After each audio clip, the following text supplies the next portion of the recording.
नमस्कार, VIP news आप देख रहे हैं। मैं आपके साथ सागर मिश्रा। स्वागत है आप सभी का 3 बजे की 3 बड़ी खबरों में। आज के दिन की पहली और बड़ी खबर, सीएम नीतीश कुमार ने मंत्रिपरिषद के साथ आज के दिन बैठक की।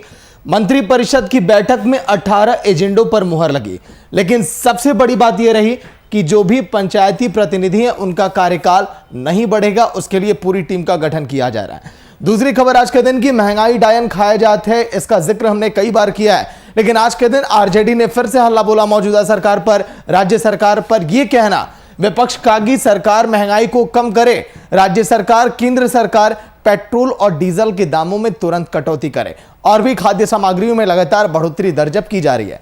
तीसरी खबर आज के दिन की, सीएम ने पीएम को पत्र लिखा। सीएम सोरेन का यह कहना कि अभी भी 1 करोड़ से अधिक ऐसे युवा हैं 18 वर्ष से 45 वर्ष के बीच जिनको टीका लगना है। ऐसे में 1100 करोड़ रुपए का खर्च है। यह कहना सीएम का पीएम से कि आप तुरंत टीका मुफ्त में आप दें ताकि राज्य में सभी लोगों को टीका लग सके। इस पर फैसला क्या होगा, ये देखने वाली बात होगी। इन तमाम बड़ी खबरों पर हम डालेंगे नजर, लेकिन उसके पहले देखिए आज के दिन की बड़ी सुर्खियां। बिहार में नहीं बढ़ेगा पंचायत प्रतिनिधियों का कार्यकाल। नीतीश कैबिनेट ने पंचायत राज अधिनियम 2006 में संशोधन का लिया फैसला।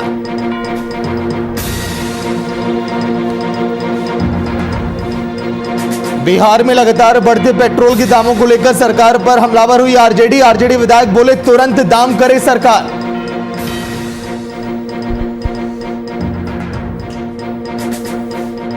झारखंड में वैक्सीनेशन के लिए सीएम ने पीएम से मांगी मदद। पीएम मोदी से की फ्री वैक्सीन दिलाने की मांग, लिखा फ्री वैक्सीन मिले तो हालात काबू में आए।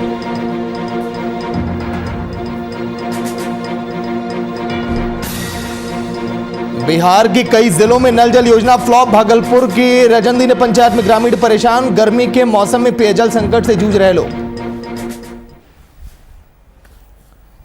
तो चलिए शुरुआत करेंगे पहली खबर के साथ। पंचायत प्रतिनिधियों को बड़ा झटका। बिहार की नीतीश कुमार की सरकार ने राज्य में होने वाले पंचायत चुनाव को लेकर महत्वपूर्ण फैसला लिया। इस फैसले को पंचायत प्रतिनिधियों के लिए झटके के तौर पर देखा जा रहा है। मंगलवार को बिहार के मुख्यमंत्री नीतीश कुमार की अध्यक्षता में हुई मंत्रिपरिषद की इस अहम बैठक में कुल 18 एजेंडों पर मुहर लगी, जिसमें सबसे अहम मुद्दा पंचायती राज चुनाव को लेकर रहा। बिहार सरकार ने पंचायत प्रतिनिधियों को एक्सटेंशन नहीं देने का फैसला लिया। समय पर पंचायत चुनाव नहीं होने के कारण अब इसमें टीम का भी गठन किया जाएगा। जिला परिषद में परामर्शी समिति का गठन भी अब होगा, उसके बाद ये बातें कही जाएंगे।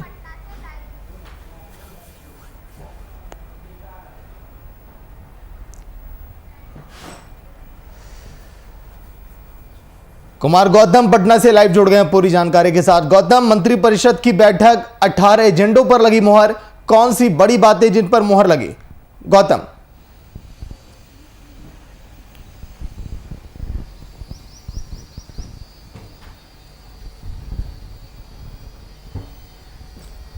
बिल्कुल, देखिए जिस तरीके से आज मुख्यमंत्री नीतीश कुमार ने कैबिनेट की एक अहम बैठक बुलाई, बैठक में वीडियो कॉन्फ्रेंसिंग के जरिए तमाम नेताओं से राय ली गई, मशवरा किया गया और कुल 18 एजेंडों पर मुहर लगी है।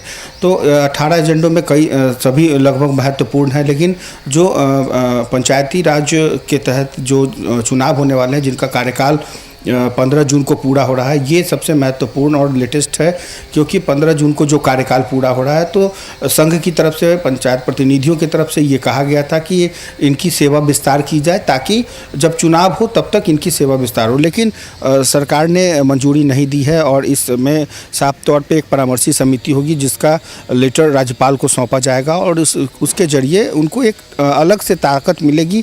लेकिन जो कंटिन्यू रहने की बात थी, सेवा विस्तार की बात थी, उससे साफ तौर पे अब इनकार कर दिया गया है। और जो कैबिनेट की बैठक हुई है उसमें सबसे महत्वपूर्ण पंचायती राज के सिस्टम के ऊपर मंजूरी है, जिसके तहत अब जो पूरे बिहार के जो पंचायत सिस्टम के तहत जो भी लोग आते हैं, मुखिया है, सरपंच है, तमाम जो लोग हैं, उनकी सेवा विस्तार नहीं होगी, ये तय हो गया मंजूरी के बाद। दूसरी बात यह है कि अब आखिर आगे होगा क्या, जब तक चुनाव नहीं हो जाते तब तक, और चुनाव होने में कम से कम अब अक्टूबर या नवंबर लग जाएगा, यानी कि जून से अगर जोड़े तो जुलाई, अगस्त, सितंबर, अक्टूबर, इन 5-6 महीनों में जो इनका जो है ये बरकरार रहेंगे, लेकिन इनके जो पावर हैं वो पावर ख़त्म हो जाएगा, यानी कि कुल मिलाकर अब एक गैप हो जाएगा।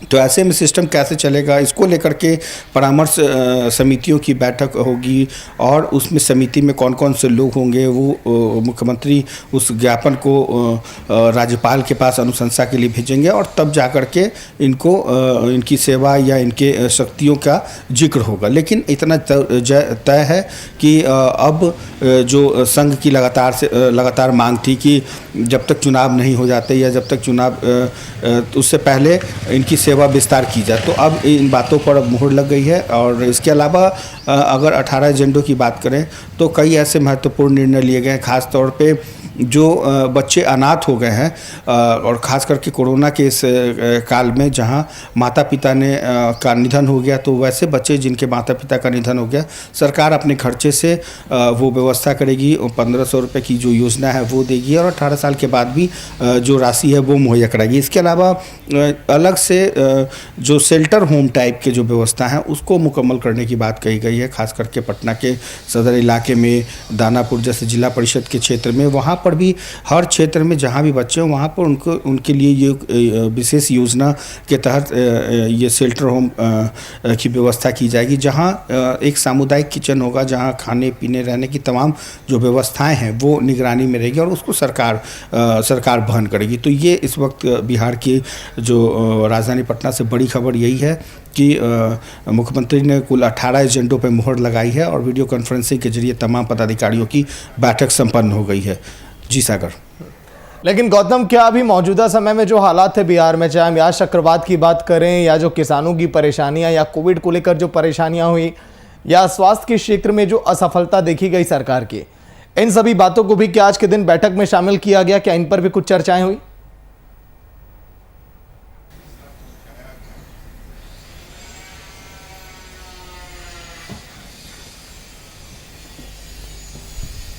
देखिए, सरकार अपनी नाकामियों को कभी नहीं गिनाती, चाहे वो किसी भी रूप में हो, लेकिन इतना ज़रूर है कि जो खबरें सुर्खियाँ बनती है उस पर मुख्यमंत्री का विशेष नज़र होता है, वो उनकी पैनी नज़र होती है। तो यही कारण है कि स्वास्थ्य विभाग में जो हाल के दिनों में जो चूक हुई हैं या जहाँ पे कमियाँ रही है, कोरोना काल में जो कमियाँ रही है, ये इन तमाम चीज़ों पर मुख्यमंत्री की विशेष निगाह रहती है और यही वजह है कि उन्होंने आज सही समय पर बैठक बुलाई। बैठक के जरिए उन्होंने कोरोना से संबंधित, वैक्सीन से संबंधित, स्वास्थ्य से संबंधित कई बड़े निर्णय लिए हैं और इसके साथ ही जो लॉकडाउन की जो अवधि है उस पर भी चर्चा हुई, जिसमें लॉकडाउन की अवधि को किस तरीके से आगे जो बढ़ाया है उस पर भी इम्प्लीमेंट हो, दुकानों को जिस तरीके से खोला जा रहा है या जो दुकानें 10 बजे से अब बढ़ करके 2 बजे तक हुई है तो उस पर विशेष चौकसी हो और कोरोना की जो रफ्तार है उसमें जो ब्रेक शुरू हुआ है या रिकवरी रेट जो बढ़ रही है, इन तमाम पहलुओं पर मुख्यमंत्री ने कहा कि इसका जो लॉकडाउन का जो असर है वो देखने को मिल रहा है और इसको लॉकडाउन अगर ख़त्म भी हो जाए तो कम से कम इसका अनुपालन हो। यही कारण है कि मुख्यमंत्री के हाथ जोड़ने की जो तस्वीर है वो हर जगह पे लगाई गई है ताकि लोग उस चीज़ को समझ सके कि कोरोना से कैसे बिहार निकला है और फिर से वापसी ना हो, किसी भी लहर के लिए बिहार किस तरह से तैयार हो और संक्रमण का दायरा ना बढ़े। इसके लिए बहुत महत्वपूर्ण है कि ये तस्वीर मुख्यमंत्री की जो मास्क लगाए हुए, हाथ जोड़ते हुए उन्होंने जो अपील की है, ये बहुत खास है। और लगातार मुख्यमंत्री नीतीश कुमार ट्वीट कर रहे हैं कोरोना को लेकर के या तमाम वो चीज़ों को लेकर के जो अपील कर रहे हैं, उस अपील में यही है कि मास्क जरूर लगाएं, सैनिटाइज का प्रयोग करें, सोशल डिस्टेंसिंग का पालन करें, 2 गज की दूरी का पालन करें। स्कूल कॉलेज या जो जब कभी भी खुलेंगे तो वहाँ भी आपको ये व्यवस्थाएँ रखनी पड़ेगी। आप एकदम से किसी भी भीड़ में या भीड़ तंत्र के या चाहे वो सब्जी लाने जाए, किराना की दुकान हो, तमाम उन जगहों पर भी वो बहुत ज़्यादा भीड़ की आवश्यकता ना हो, लोग अपने आप भी संयमित रखें। तो कुछ चीज़ें हैं जिस पर बहुत बारीकी से नज़र है, लेकिन आपाधापी एक ऐसा शब्द है जब जल्दबाजी, जब इंसान अपने स्वास्थ्य की चिंता नहीं करता है और वो संक्रमण एक व्यक्ति से 11 व्यक्ति तक कैसे फैलता है ये बताने की ज़रूरत नहीं है, क्योंकि चीन के वुहान से निकला हुआ एक वायरस आज देखिए पूरे विश्व में किस तरीके से संक्रमण के चपेट में ले चुका है। और ऐसे में संक्रमण के इस दायरे को कम करने के लिए सिर्फ जो कोरोना की जो गाइडलाइन है उसको फॉलो करना होगा, उसमें कहीं भी कोई 1 रुपया नहीं लगता, लेकिन इसके साथ ही इसको जागरूकता के तौर पे इस्तेमाल करें। दूसरी बात कि जो वैक्सीनेशन है वैक्सीनेशन को लेकर के भी आज देखिए, आज अच्छी खबर है कि एम्स में आज बच्चों पे ट्रायल लिया गया पहली बार। यानी कि बिहार में देश भर में अगर कुल 25 बच्चे हैं तो उसमें 3 बच्चे बिहार के हैं जिन्होंने आज वैक्सीनेशन ट्रायल लिए। तो इन तमाम चीज़ों पर 18 के पहले आपने देखा कि 60 के ऊपर, फिर 45 के ऊपर, उसके बाद अब 18 से ऊपर, तो वैक्सीनेशन की दिक्कत ना हो। और अब बच्चों में कैसे वैक्सीन लगे ताकि जल्द ही एक हेल्दी बिहार की कल्पना की जा सके। जिस बिहार को कोरोना से संक्रमित बिहार बताया जा रहा है, उससे कैसे निजात मिले, इसके लिए सरकार और विभाग दोनों बहुत चिंतित है। सागर, चलिए, बहुत बहुत शुक्रिया गौतम पूरी जानकारी के लिए। तो अब धाराओं में भी परिवर्तन होगा। 15 जून को हो रहा है कार्यकाल खत्म, लेकिन ये अवधि बढ़ाई नहीं जाएगी। और क्या आगे फैसले होते हैं, क्योंकि नीतीश कैबिनेट की बैठक में आज के दिन 18 एजेंडों पर मुहर लगी है।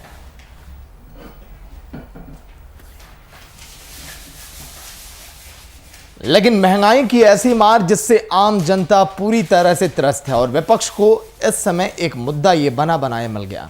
पूरा देश महंगाई की मार झेल रहा है। बिहार में भी लगातार पेट्रोल और डीजल के दामों में बढ़ोतरी हुई देखी जा रही है, जिसको लेकर विपक्ष लगातार सरकार पर हमलावर है। इसी कड़ी में आरजेडी विधायक राकेश कुमार रोशन ने सरकार पर हमला बोलते हुए कहा कि पेट्रोल और डीजल के दामों पर तुरंत दाम कम किए जाएं, क्योंकि जावड़ेकर जी ने कहा था कि 34 रुपए भी मिल सकता है पेट्रोल डीजल। इसमें जब जब भारतीय जनता पार्टी की सरकार आई है, तब तक आवश्यक वस्तुओं की कीमत में बेतहाशा वृद्धि हुआ है। पेट्रोल और डीजल का कीमत जो है वो भी वृद्धि जो हुआ है, इसकी हम निंदा करते हैं। लेकिन बिहार के अंदर जो पेट्रोल का दाम आसमान छू रहा है, इसके लिए सीधा सीधी बिहार का यहाँ पे जो डबल इंजन की सरकार है वो जिम्मेवार है। क्योंकि जीएसटी जितने बड़े पैमाने पर बिहार के अंदर पेट्रोल और डीजल पर लिया जाता है, उसका मार बिहार की जनता को झेलना पड़ता है। आप बगल के प्रदेश में झारखंड में देखिए, बगल में आप उत्तर प्रदेश में देखिए, वहां जो पेट्रोल का कीमत है, उस पेट्रोल की कीमत से बिहार के लोगों को ज्यादा कीमत देना पड़ रहा है। तो ग्राफिक्स भी आप देखिए, महंगाई की मार है नीतीश कुमार है, ये हालात हैं बिहार में। आम जन की जेब पर महंगाई का बुरा असर वो तो पड़ना ही है। केंद्र सरकार पिछली सरकार को जिम्मेदार ठहरा रही है। यहां पर भी जगह जगह पर महंगाई को लेकर प्रदर्शन का दौर जारी है। संवाददाता अनुप्रकाश फोनलाइन पर पूरी जानकारी के साथ। अनुप्रकाश, महंगाई तो लगातार देखिए बढ़ती चली जा रही है, महंगाई चरम पर है, चाहे हम खाद्य सामग्री की बात करें या पेट्रोल डीजल की बात करें। एक मुद्दा विपक्ष के पास जिससे आम जनता भी त्रस्त है। अनु, देखिए, आम जनता को तो ये तो एकदम साफ तौर पे दिखने लगा है कि जब जब बीजेपी की सरकार आई है, तब तक महंगाई वो जो है वो चरम सीमा पे पार होती है। ये 7 साल की जो 7 साल का ये पिछले दिनों जो है 30 मई को जो है बीजेपी की तरफ से ये अति सेवा सदन का भी किया गया था, कि कार्य किया गया था, उसको लेकर भी कि 7 साल पूरा होने के बाद जो है वो सरकार जो है वो काफी खुश दिखी थी। लेकिन इस 7 साल में जो है महंगाई जो है वो अपना चरम सीमा पार कर चुकी है।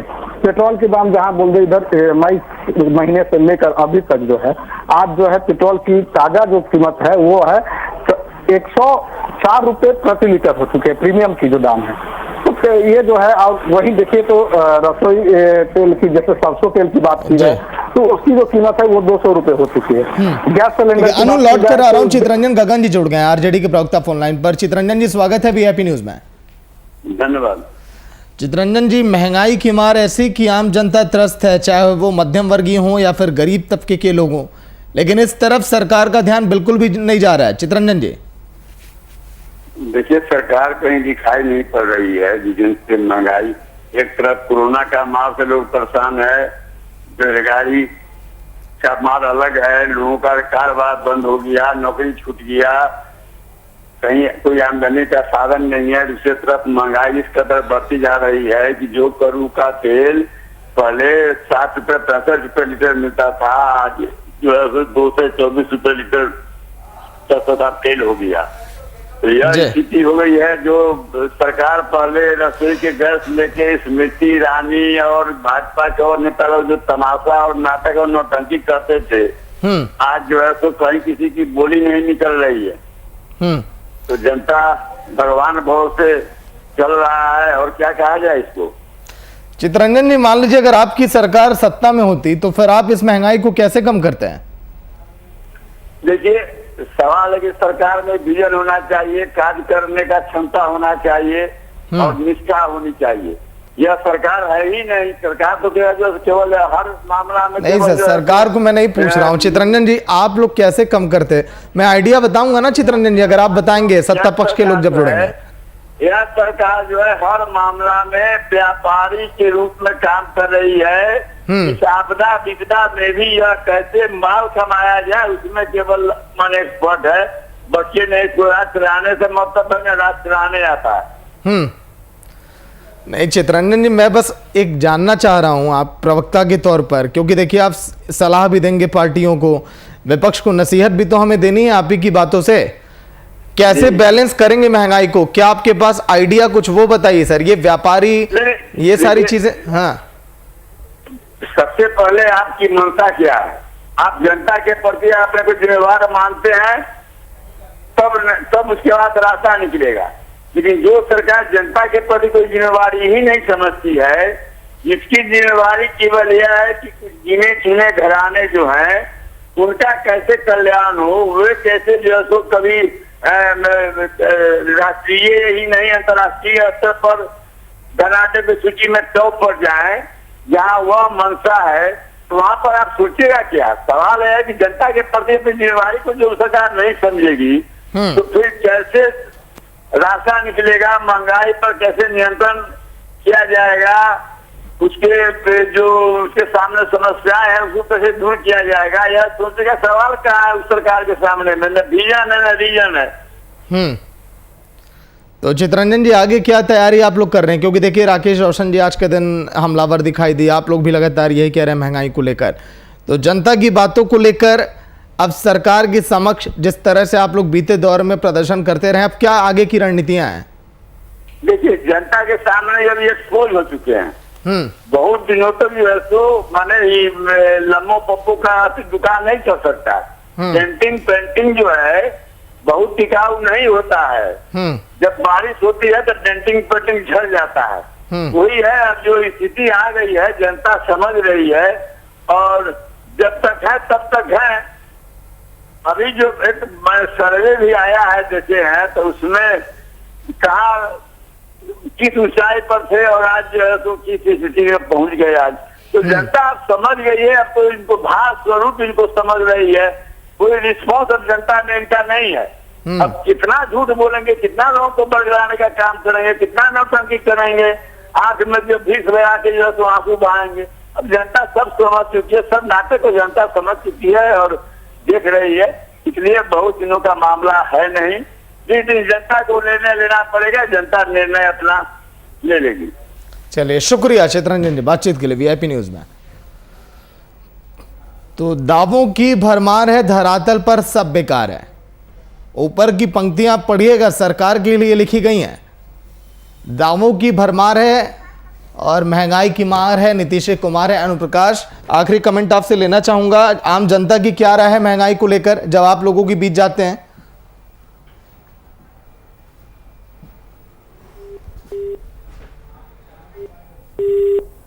चलिए, शुक्रिया अनुप्रकाश आपका भी पूरी जानकारी के लिए।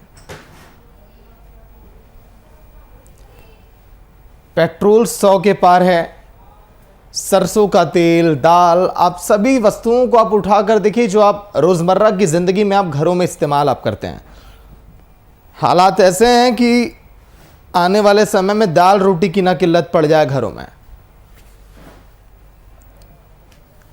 लेकिन अब सीएम का पीएम को पत्र, ये पत्र क्यों है ये भी आप सुनिए, क्योंकि झारखंड के सीएम हेमंत सोरेन ने पीएम मोदी को पत्र लिखा और कहा कि राज्य के 18 से 45 वर्ष की आयु के लोगों के लिए मुफ्त टीका का इंतजाम करें। आप सीएम सोरेन ने आग्रह किया है और पत्र लिखा है कि राज्य में 18 से 45 साल के नागरिकों की संख्या तकरीबन 1,57,00,000 है।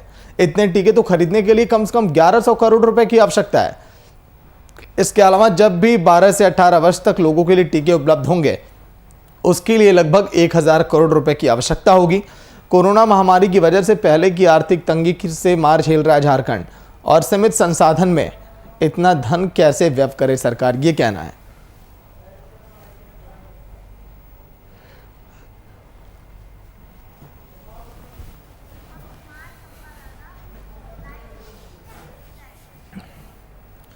रांची से संवाददाता शुभम कुमार लाइव जुड़ गए हैं पूरी जानकारी के साथ। शुभम, सीएम का पीएम को पत्र और राज्य के हित में पत्र है जो उन्होंने सोचा है कि आखिर कैसे वैक्सीनेशन होगा, कैसे लोगों को इस कोरोना से मुक्त कराया जाएगा पूरी तरह से।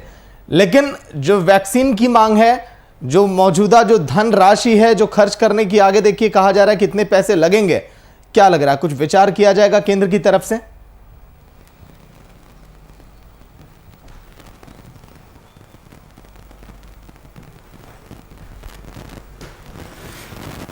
बिल्कुल सागर, मुख्यमंत्री हेमंत सोरेन ने अपनी परेशानियों को केंद्र सरकार के सामने रखा है। कहीं ना कहीं राज्यवासियों की ज़िंदगी को बचाने के लिए मुख्यमंत्री हेमंत सोरेन ने प्रधानमंत्री नरेंद्र मोदी को पत्र लिखा और पत्र के माध्यम से मुख्यमंत्री हेमंत सोरेन ने वैक्सीन पॉलिसी पे बात की और वैक्सीन पॉलिसी के ऊपर ये पूरा पत्र को लिखा गया और प्रधानमंत्री को भेज दिया गया। दूसरी बात करें इसी कड़ी में तो जिस तरीका से इस वैक्सीन पॉलिसी में 4 बातों का मुख्य रूप से ध्यान दिया गया है, क्योंकि संघीय ढांचे में ऐसा पहली बार हुआ है कि जब राज्य सरकार को खुले मार्केट में छोड़ दिया गया है कि जो भी निर्माता है वैक्सीन के उनसे डायरेक्ट परचेस कर सकते हैं वैक्सीन। दूसरी बात करें सागर इसी कड़ी में तो जिस तरीका से मुख्यमंत्री हेमंत सोरेन लगातार कितनी बार मुख्यमंत्री ने प्रधानमंत्री को पत्र लिखा और पत्र के माध्यम से तमाम चीज़ों को मुहैया कराने का आग्रह किया है। तो उसी कड़ी में उन्होंने साफ तौर पे कहा कि अगर वैक्सीन कोई भी आपदा आती है देश में तो वैक्सीन केंद्र सरकार को मुफ्त में राज्य सरकार को मुहैया कराना चाहिए। इससे क्या होगा कि जिस तरीका से अगर वैक्सीन को केंद्र सरकार मुफ्त में मुहैया नहीं कराती है तो वित्तीय वर्ष में कह सकते हैं 100,000 से उससे ऊपर का करोड़ का खर्चा ज़रूर देखने को मिल सकता है। तीसरी बात करें इसी कड़ी में तो जिस तरीका से मुख्यमंत्री हेमंत सोरेन ने पत्र में साफ तौर पर अपने तर्क देते हुए कहा है कि जो मौजूदा स्थिति है झारखंड में कोरोना को लेकर के 18 वर्ष से ऊपर के लोगों को और 45 वर्ष से नीचे के लोगों को वैक्सीन केंद्र सरकार की तरफ से मुफ्त में दी जाए। तो कहीं ना कहीं मुख्यमंत्री हेमंत सोरेन ने अपने राज्यवासियों को जिंदगी को बचाने के लिए आज प्रधानमंत्री को पत्र लिखा है। जी लेकिन शुभम, क्या पत्र में केवल वैक्सीन को लेकर ही बातें की गई है? क्या वैक्सीन का जिक्र किया, पैसे को लेकर चर्चा किया सीएम सोरेन ने, कितने पैसे आखिर कहां से आएंगे, या फिर कुछ और भी बड़ी बातें रही पत्र के अंदर?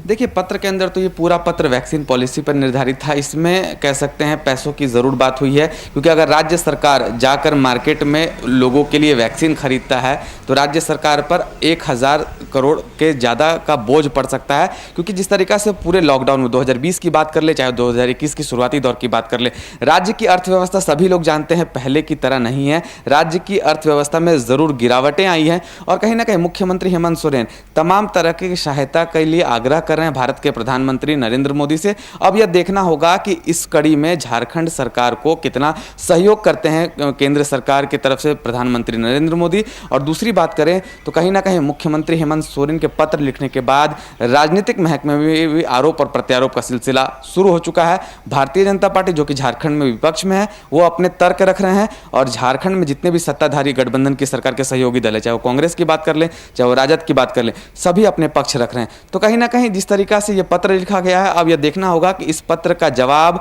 भारत के प्रधानमंत्री नरेंद्र मोदी किस स्वरूप में देते हैं। क्या झारखंड को मुफ्त में मिलेगा वैक्सीन? क्या 18 वर्ष से ऊपर के लोगों को वैक्सीन मुफ्त में केंद्र सरकार देने वाली है या नहीं? ये तमाम सवाल उत्पन्न हो रहे हैं सागर।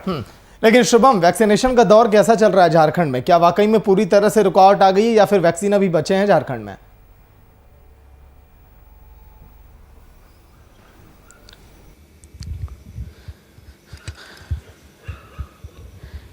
देखिए अगर सागर वैक्सीनेशन की बात करें तो टीकाकरण का जो पूरा प्रोसेस है वो झारखंड सरकार अपने दमखम पर जितना भी हो सके वो कर रहा है। लेकिन जिस तरीक़ा से वैक्सीन की कमी अब देखने को मिल रही है, क्योंकि 18 वर्ष से ऊपर के लोगों को वैक्सीन देने में काफ़ी मशक्क़तों का सामना करना पड़ रहा है। हालांकि 10 लाख डोज 1 तारीख से मुहैया करा दिए गए हैं जून के महीने के लिए। अब यह देखना होगा कि सरकार इस किस पैटर्न और किस प्लानिंग के तहत लोगों तक टीकाकरण का लाभ पहुंचाने जा रही है। लेकिन वैक्सीन की कमी तो बखूबी खल रही है और यह देखना होगा कि केंद्र सरकार से अब कितनी वैक्सीन राज्य सरकार को मिलती है और राज्य सरकार कितना कह सकते हैं वैक्सीनेशन के जो प्रोसेस पर कितना काबिल उतरता है। और जिस तरीका से झारखंड में अब ग्रामीण क्षेत्रों में भी मोबाइल वैन के जरिए वैक्सीनेशन देने की प्रक्रिया के शुभारंभ भी बहुत जल्द देखने को मिल सकती है। जी चलिए, शुक्रिया शुभम पूरी जानकारी के लिए। सीएम सोरेन ने चिट्ठी लिखी पीएम नरेंद्र मोदी को। उसमें जिक्र किया गया है कि वैक्सीन अगर आप मुफ्त में अगर आप देंगे तो फिर सबको लगना संभव है।